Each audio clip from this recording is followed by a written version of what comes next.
What we're going to go through today is kind of an overview of what some of the options are that are available.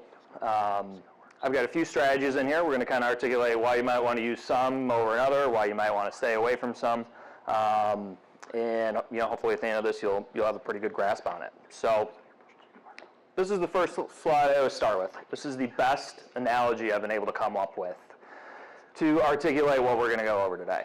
Okay? So what's the difference between what's up here?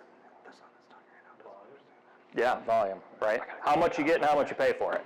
You might favor some of the shorter term stuff. If you don't want to take on a futures position, which is why a lot of people use options, because they don't want futures, they don't want a margin risk, then it might make sense to have a longer duration.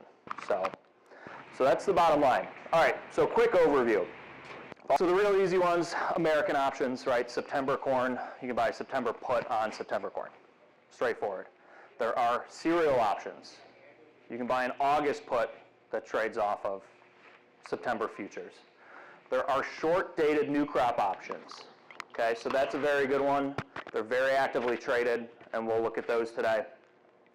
There are weekly new crop options. That's new as of, I think, last February.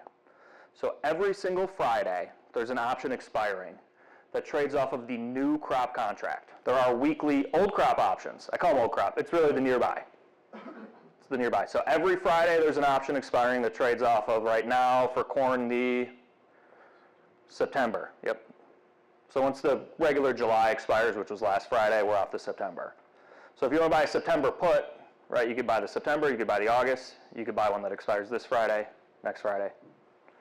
This is my preferred way to look at this. So at the top here we've got July futures options. These are December futures options. And this is put together in May. Okay, so let's assume we're at the end of May. And we've got our month of June and then the different weeks here. Okay, so at the end of May, if we wanted to buy an option on July futures, all right, so you just want to buy an outright put, you could buy a week 1 option. All right, so the nomenclature, the week 1 expires the first Friday of the month. Okay, so every month there's up to 5, right? A week 1, 2, 3, 4, 5. So you could have bought the week 1, which trades off the July, the week 2, which trades off the July, the standard July, which as we know just expired, and then the week 4 weekly options, okay? So it depends on what you are trying to accomplish. For December futures, got the week 1 new crop, week 2 new crop, the short-dated new crop July, which we will look at those in depth. New crop week 4, short-dated new crop August. This is straight off the CME website. They forgot there's the short-dated new crop September, and then the standard December, okay? So different durations, same thing. So if you own a put, let's just say you own a $5 put, and on expiration date, the underlying contract is at $4.70. What happens? You come in Monday, and you're short the underlying contract at $5. Okay, so you'd have 30 cents of open trade equity there. Whether it's a weekly, a new crop, whatever it is, you get assigned the underlying. So if we're doing December futures, no matter which one of these you buy, if it's in the money, it just turns into short December futures. Okay? So it's not more complicated than just the amount of time you're buying and how much you're paying for. That leaves a little bit more uncertainty for the coming months of, like, when you have these extremes up here, extreme El Nino like it was last year, it's a little bit more predictable at a further out distance, and same thing with La Nina. But when you get in more of these neutral zones in here, there could be some big changes as we get into like the fall time period. So that's why we're watching this closely. For example, if we go a little bit more of a La Nina into the harvest time frame, that could mean that this really active weather pattern continues. Think about last year. Think about the opposite of that. We were at a super El Nino, and then we got really dry, like record dry from like August to October. So in theory, the weak La Nina could be active into this harvest season and could produce some moisture risks that kind of last longer. So that's something to keep an eye out for as well. And again, this weather pattern, think about it over the next month and a half, even as we go towards pollination. We're going to see this ebb and flow. This is a look at the temperature forecast as we get through the first half of July. Well, nothing extreme around here locally in the eastern ag belt. That's the good news here. We'll have some warmer days, but it'll average out. This is the other important thing. I don't think our moisture tap shuts off. I think we kind of are locked into this weather pattern where we're generally drier here in the plains and maybe some storms here. The only risk really is how much severe weather are we going to have. We were just talking before this conversation, I've never seen as many like hail reports or just the size of hail and moisture. Moisture in general seems to be, when it rains more. I don't know if you guys have noticed that, but there's definitely a lot of science behind that with, and I won't go into the whole global warming thing, but the earth naturally is a little bit warmer, which holds a little bit more water.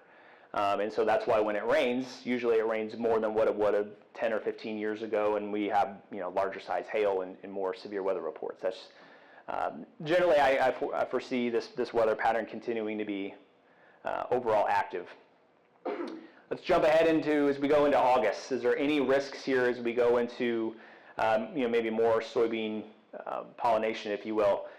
Not really in terms of temperatures. Again, I think if we're going to be warm, we're going to find it into the overnight lows. Extremes are going to be more focused into the Canadian prairies to the PNW. So, but here's one caveat. If you guys do a lot of hay farming or anything else like that, I do foresee there being a lot of wildfire activity out here. So it's not something that's getting a lot of traction yet. But if you remember just a few years ago, we had a lot of that smoke just around the area. I could foresee something similar as we go later in July and August where we might have some issues with dry down because of that reduced, I would say, solar radiation. So that's something to keep in mind because with a weaker La Nina or just a little bit more of an active jet stream in here, that will push more of that smoke and more of that haziness into the areas here locally. So, like I said, there's not a lot of risk for weather.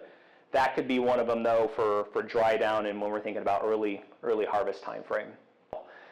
Now, here's going to be my biggest question mark, and I'll always be transparent with you guys.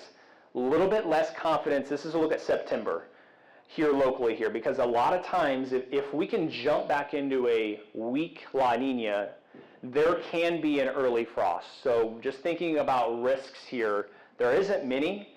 One of them would be, though, if we're needing to push this crop a little bit longer because we've delayed it a little bit with the GDUs, that will pose a risk for somewhere in September. This could expand. This could expand in terms of the below normal temperatures. So I foresee that really being the only risk is just checking temperatures. If we're needing to push the crop with some GDUs, that could be an issue. But again, I'm not super concerned about it here right now.